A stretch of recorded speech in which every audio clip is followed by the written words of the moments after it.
Hi, and welcome to this week's look at the major news stories that have impacted the market so far. And what are we going to be talking about today? Well, we're going to look at the euro-yen, and that's setting a new high for the year. Then we're going to take a look at the S&P 500, very good last week. We're going to then take a look at the oil price, and we're going to finish off with the gold price. So, euro-yen sets a new high of the year.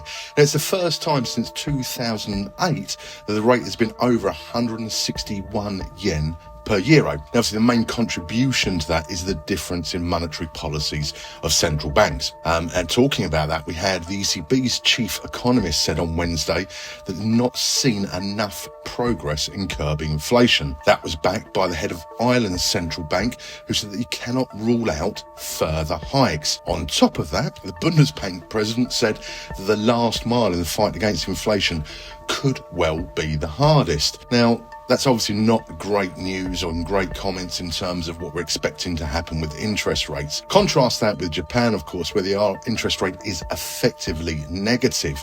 That's been going on for some time, and obviously there is talk in the market and coming out of Japan of that changing. The upward price trend dates back to 2022, and in fact the stability of that trend is evidenced by the upward direction of the 100-day moving average. Now, the psychological level of 160 yen was important resistance earlier in 2023, but obviously we're now higher than that. In fact, on Wednesday this week, the bulls broke that 161 mark. The RSI has risen though to what looks like pretty much overbought, so a little bit of confusion coming in there. As I mentioned, the Japanese authorities have been making comments about changing their monetary policy, but at the moment it's still pretty much verbal. But 2024 could see the switch from verbal interventions as we're seeing currently to real actions, which of course could have a very, very different effect on the market. We can't currently exclude the scenario of a pullback to the 160 level because that's as yet been untested since this little break. So I think there's plenty of price action to come,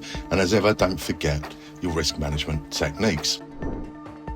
Okay, now we're going to turn our attention towards the stock markets, and last week the S&P 500 had its best week of the year. Now that was despite some pretty poor news from the labour market. So as of Monday, we started on a pretty positive note based on its performance.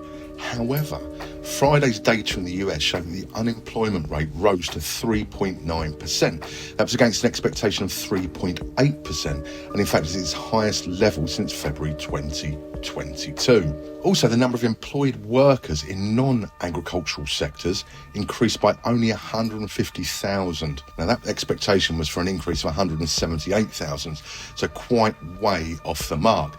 In fact, the last time the figure was under 150,000 was back in February 2021. So that published data from the US clearly indicates a bit of a cooling off of the labour market. But any mini S&P futures price went up by over 5.5% last week. As we've already mentioned, its best week of the year. So why is that? Well, pretty clearly the confidence the Fed won't tighten monetary policy any further is playing on everybody's mind. Interest rates have peaked. The next step possibly will be to ease them, seems to be the running thought in the markets. And that, in theory, would allow companies to grow. We take a look at the 4-hour chart from earlier in the week. It shows the price reached the upper border of the descending channel, above which there is resistance from the October high. The RSI also indicates that it's severely overbought, and the market could be in a vulnerable position for formation of a rollback from the current price levels. If that does happen, it could test the confidence in the current statistical data interpretations. Let's ask the question, is rising unemployment really a good thing for the stock market? Well, at the time of recording, we're currently around 4,400, so not a massive amount of movement as yet, but certainly one to watch in the coming days and weeks. Okay, time to take a look at the oil market, and the oil price has fallen to the lowest level since July of this year. Now, as this chart shows, the price of WTI dropped below $70.50 a barrel.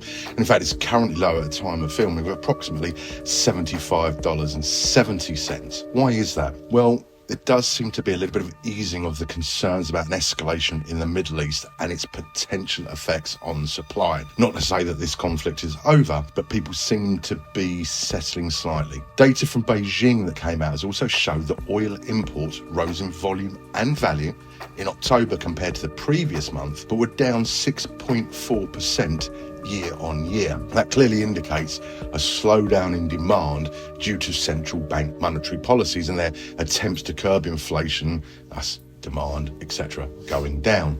This is all despite, of course, that Russia and Saudi Arabia are announcing continued production restrictions. Let's have a quick look at the chart. What does that show us? Well, it seems to show us that the market is oversold, judging by the RSI indicator, and the price is currently near the lower border of the downward channel. Now, the market could be vulnerable to some price recovery from these sort of levels. The price could form a false breakout of the August lows and could go back and test the $80 level. It's possible this psychological level, which was support from sort of November the 1st to the 3rd, could act as resistance if we're trying to change direction. And then we can actually see that happen back with $82.50 level just a little while ago. But it's fair to say there are lots of factors in play here.